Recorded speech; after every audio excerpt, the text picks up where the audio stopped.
Hello and welcome to the AI Summit London. My name is Rui Chukid and I have the absolute fortune of being joined by Alison, AI Creative Director and Filmmaker of House of Antigone. Thank you so much for joining me just now. You have got such an extensive background with such incredible credits and credentials.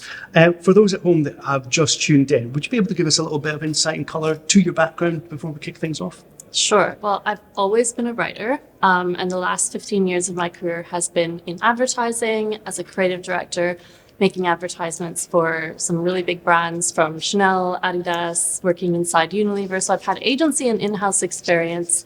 And in the last 10 years, I've also worked up a bit of a filmmaking career where I write, direct, occasionally act, and get involved in the producing of real narrative and comedy film. So when AI came around in the last few years, I thought this is the biggest thing that happened to film, and I've got to get involved. Well, obviously, being an AI summit, it would be I would be wrong not to ask about this question. But how do you keep an IP human first, and especially at the script stage when you're still developing ideas before you start introducing AI tools? So for me, it's really important to start with your own idea, and ideally your own script, and then move into AI. And I'm not saying you should never use it to help what you're doing, but that's part of how you can guarantee that you actually have IP is you bring your idea first to AI. What I like to do afterwards is use it for what it's great at. It's great at structure, it's good at the academics of setting up the arrangement of your story, and it can help you understand, oh, has this story been told before? But it doesn't have humor, it doesn't have human experience, and so it's not there to help you get the most unique story that you can possibly have as a human being. It won't be able to do that.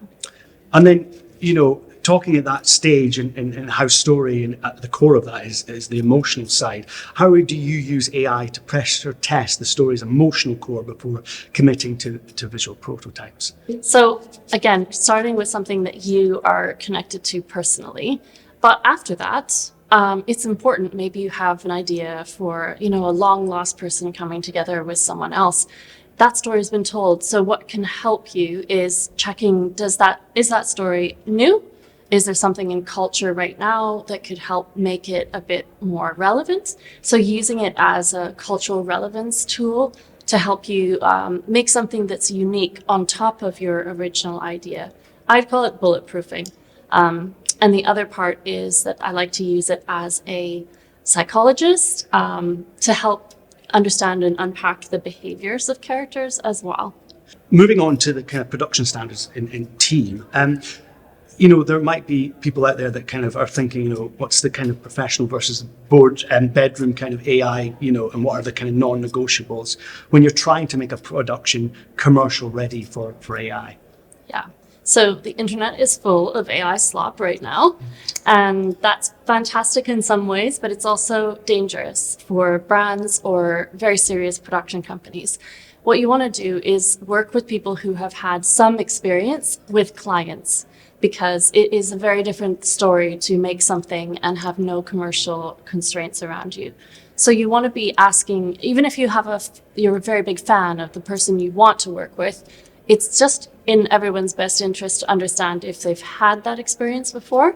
And if they haven't, it's worth looking at bringing in an AI producer, somebody who can actually manage that artist, because they may or may not have the soft skills to be able to handle working in a professional environment. There's a lot of brand finesse that has to go into things. It's absolutely never correct on the first round.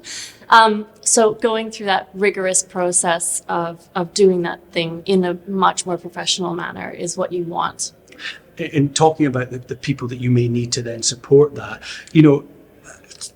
thinking about teams and timings, which roles are critical and why do you feel that they need to join so early in the process?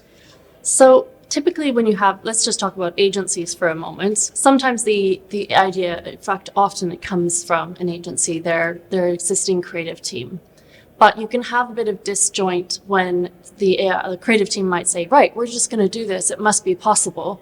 Someone's made a render out of an let's say, an unethical tool and promise the client that that's what they're going to get, it's going to be problematic. So again, you want to try to bring in an AI producer who's going to understand the constraints about how to work. And there's also a whole different workflow when you do AI production. So it's never you get the perfect thing on the first round. You are working towards something altogether. So you want the AI producer, someone who's familiar with doing those workflows. You want AI artists, but then you also might need some VFX people to kind of finish things off. And those people are often people who have VFX backgrounds, but then they've augmented their skill set with AI. And that just kind of helps to build out the whole process. What the biggest thing for me is that people think that you can make an AI film like pressing a button and having one person do the job. The reality is that you still need a small team to make that film, but it's not as many people as getting on set and doing everything in the way that you do, but you really do still need the crafts people at all the stages. So that's what I would be recommending. And if you're not sure, talk to someone with commercial experience like myself, but also an AI producer is going to be helpful to kind of set up your team for that instead of just thinking that one person is going to figure it out for you. I've got my team together, thinking forward for quality assurance and you're touching on client, challenges and looking at governance, testing without over-promising. Which AI-driven proofs of concept do you run?